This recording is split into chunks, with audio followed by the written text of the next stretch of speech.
le pense-bête.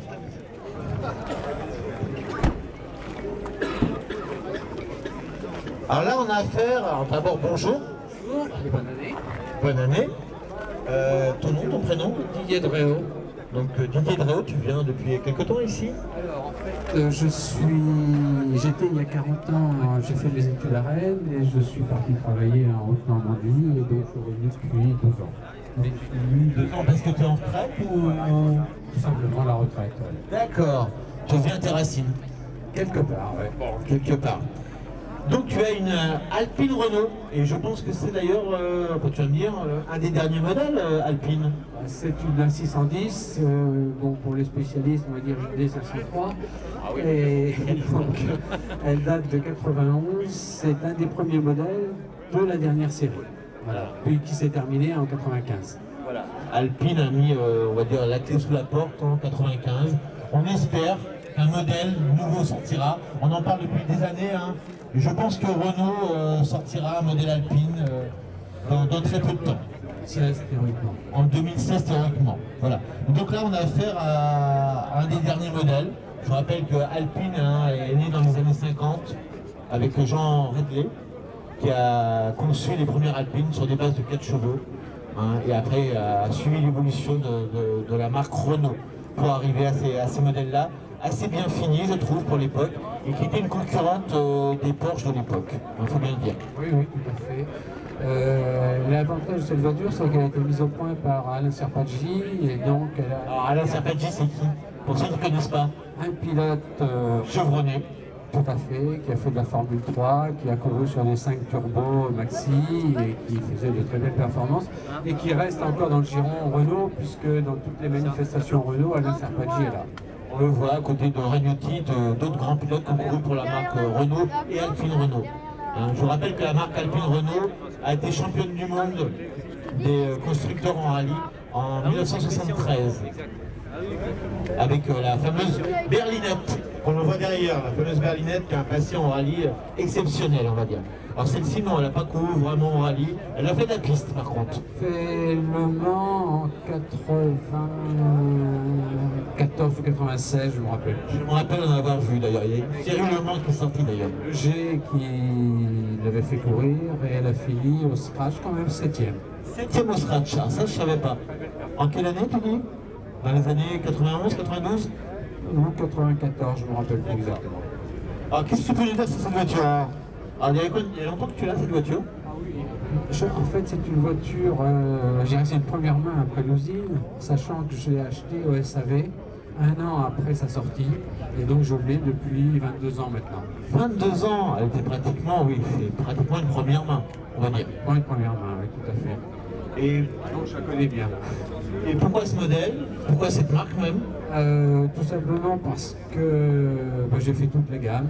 J'ai commencé par une berlinette, en fait, que j'ai acheté accidentée, que j'ai refaite. Et ça, c'était dans les années 75. Ensuite, je suis passé à une 310 V6, ensuite phase 1, ensuite une GTA. Et puis, j'avais un ami au SAV qui m'a dit « mais il faut absolument que tu passes à la 610, c'est tout à fait autre chose ». Et c'est vrai que c'était beaucoup plus homogène que la GTA. Je ne crache pas sur la GTA. Mais celle-ci est plus aboutie au niveau... C'est une fois de plus grâce à Alain Serpaggi qui lui a donné une homogénéité excellente. C'est vrai. C'est un modèle méconnu chez Renault qu'on cachait presque dans les salons. Et c'est dommage parce que c'est un modèle qui pour moi est assez exceptionnel. Qu'on n'a pas mis assez en valeur à l'époque. On a mal vendu, on va dire. Il en a été fabriqué, je crois que c'est 814. 814. Il n'existe plus 814 actuellement. Ça je me doute. Alors celle-ci, elle n'a jamais été repeinte. Elle est dans son jus, je pense, non? Elle est tout à fait dans son jus, oui. Mais ce n'est pas une couleur de série. C'était justement un essai. Donc c'est un bleu iridium et qui n'a jamais été mis en production. Donc en fait, ils en ont peint 3 de ces couleurs. 3 dans cette couleur-là? Ah oui, c'est un modèle rare. D'accord. C'est vrai que j'ai pas eu l'habitude de voir cette couleur. Qui me va très bien pour moi. J'aime beaucoup. Tout à fait. C'est pas le plus alpine, mais ça va. Bon, alors bien sûr, on va parler moteur. Et quand on parle alpine, on parle moteur. Donc bien sûr, on a un moteur Renault. Alors, vous savez où se trouve le moteur Arrière, forcément. À l'avant ou à l'arrière? À l'arrière. Je vous entends pas là. Sous la Ah, place c'est à l'arrière. Ah, je croyais que c'était à l'avant. Ah, mince alors. Et oui, parce qu'Alpine fait partie de ces constructeurs comme Porsche qui installait son moteur pas central, mais en porte-à-faux à l'arrière, comme les fameuses Porsche 911. Donc sur toute la gamme, ça a toujours été un porte-à-faux. Du premier modèle jusqu'au dernier modèle, il n'a jamais changé la conception de ses véhicules. Donc là, c'est un 3 litres de 250 chevaux. 250 chevaux. Il y avait des préparations aussi sur ces moteurs, je crois. Oui, bah là, Des versions spéciales. j'ai une puce qui améliore un petit peu. On va regarder 250. Bon, on va rester à 250. D'accord. Donc ce moteur-là, il est issu de quel? C'est le V6 qui était monté sur les grosses berlines Renault en fait à l'époque. Et pas que. Alors c'est le dernier V6, c'est-à-dire avec les maintenons décalés, donc qui tourneront. Ah oui, parce que la version précédente qui avait tendance à opter un petit peu. On parle de ce fameux moteur que tout le monde connaît, le PRV. Tout à fait. Conçu par 3 constructeurs. Je vais nous dire lesquels. Mais c'est la base PRV. Oui, c'était du Volvo, Peugeot et Renault. Et Renault. Un moteur qui a été beaucoup critiqué, mais en fin de carrière, on a réussi à rattraper tous ses défauts, on va dire. Notamment que c'est magnétons décalés. C'est exact, oui, tout à fait. Donc c'est un moteur qui est assez bien équilibré maintenant, enfin, à l'époque quand il sort, contrairement aux autres, au premier. Oui, tout à fait. Oui. Actuellement, ce modèle-là est équilibré. La voiture, elle reste légère ou elle a pris du poids au fil des années? Non, elle a pris du poids, elle est à 1400... Ah oui, quand même. 400, 1450, je vous rappelle plus exactement. Je pensais pas que ça atteignait une tonne 4. Par contre, une fois de plus, Sertagy a travaillé, il a mis la batterie avant, il a mis un certain nombre d'éléments pour justement Équilibrer les masses. équilibrer les masses. Tout à fait. D'accord. Et c'est une voiture, quand tu la conduis, sur piste, je ne sais pas si ça a fait de la piste, c'est une voiture assez bien équilibrée, assez maniable. Oui, comme toute propulsion, ça a tendance quand même à survirer, hein, que ce soit Surtout avec le moteur en porte-à-faux. Oui, tout à fait. Surtout Sur le mouillé. Sur le mouillé, absolument. Donc il faut quand même faire attention. Mais le turbo est assez progressif, contrairement justement à la GTA. J'ai eu une GTA avant où c'était l'arrivée de puissance était très brutale, et dans une courbe, on pouvait tout d'un coup avoir une arrivée de puissance qui faisait partir la voiture. C'est pas le cas avec celle-ci. On rappelle que le turbo a mis longtemps avant d'être, disons, opérationnel pour le commun des kidam. Avec la puissance, il y avait toujours un petit décalage. Au moment où on accélérait, et la puissance arrivait, il y avait un petit décalage. On a réussi à travailler sur ce temps de réponse pour arriver à des choses à peu près correctes avec ce modèle. Mais c'est vrai que pendant longtemps, le turbo, il fait savoir que quand on appuyait sur l'accélérateur, il y avait un dixième de seconde où la puissance n'arrivait pas. Il fallait gérer ça. Alors, Renault a quand même pas mal géré ça, parce que moi j'ai eu aussi... C'est un des pionniers Renault au niveau du turbo. J'ai eu une R21 de litre turbo, et donc c'était dans les années 87. Oui, je pense que c'est ça, oui. Et déjà, c'était très bien maîtrisé. Hein. D'ailleurs, c'était une excellente voiture, peut-être la meilleure que Renault ait jamais faite. La 21 turbo. Bien. Ça courait en production à l'époque, je me rappelle très bien, les Renault 21 turbo. Donc cette voiture, on peut détailler l'intérieur aussi. Hein, alors bien sûr, c'est une... on peut dire que c'est une 2+2, mais c'est vrai qu'on peut mettre à l'arrière que des enfants en bas âge, comme on dit. C'est la formule consacrée.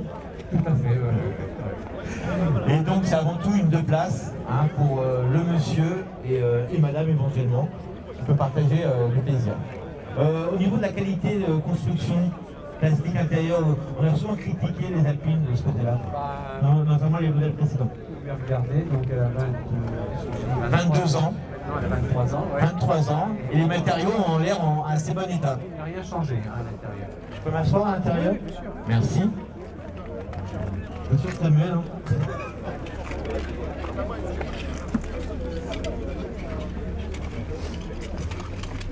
Donc on a des fauteuils qui sont assez... qui maintiennent apparemment assez bien. Hein, ouais. Ah, bien sûr, c'est pas des baquets. Hein. Tulipe comme chez Renault. Siège tulipe ou pétale à une époque aussi. Ouais. Les noms ont souvent changé. C'est vrai que le tableau de bord de la version précédente, j'aimais pas trop moi. Hein, je sais pas si tu te le rappelles, fallait aimer. Celui-là, il est mieux intégré au modèle. et qui n'a existé qu'à 3 exemplaires. Il y a peut-être des copies après. Hein. Ah bah ça, des copies. Toi, c'est d'origine en tous les cas. Oui, absolument. À l'avant, on n'a pas de place du tout. Non, ah oui, Hein, oui, j'ai pas. ça reste les accessoires de liquide de frein et radiateur. Et la route du cours. Alors je vous rappelle que les Alpines elles sont en polyester entièrement. Toutes les Alpines ont toujours été en polyester. Donc la roue de secours qui est une roue galette. Alors, Hein. Pourquoi la... Parce que les dimensions à l'avant et à l'arrière ne sont pas les mêmes déjà. Sur la presse. Attends, je reviens vers toi. Voilà. Toujours cette répartition des masses. Sur la précédente, la roue de secours était à l'arrière. Et à l'arrière. Ah oui, il y avait de la place.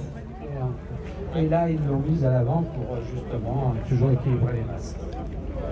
Je crois me rappeler que certaines Alpines n'avaient pas de roue de secours même à une époque, ou très...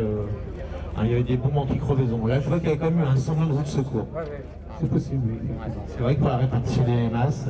Oui, j'avais sur un modèle, j'avais un compresseur, alors je me rappelle plus. Ah si, c'est ça. La roue, en fait, était dégonflée. Ouais, il y avait un compresseur délivré avec. Il y a toujours eu une roue de secours. C'est vrai, c'est vrai. La roue était dégonflée, il y avait un compresseur. Donc bien sûr, on a le réservoir d'essence à l'avant, bien sûr, pour équilibrer les masses par rapport à l'arrière. Et on a tous les liquides, je pense, qui sont là, liquide de frein, le chauffage, le radiateur qui doit se trouver tout en bas. Voilà. On a sur ce modèle-là aussi des phares rétractables, voilà, qui sont électriques, hein, je pense. Et sur ce modèle-là, on revient finalement au logo Alpine, que pendant un moment on avait un peu caché, hein, en mettant en avant Renault et Alpine un peu en retrait. Et là on voit qu'on revient à un logo plus Alpine, quoi. Sur la GTA, ils avaient mis le losange et là ils ont remis le logo Alpine. Ouais. Ah, le nouveau logo Alpine, parce qu'en fait, à chaque étape, ils ont fait évoluer le logo. Voilà, là on a un logo qui a évolué par rapport au premier modèle, ça c'est sûr, avec le A de Alpine.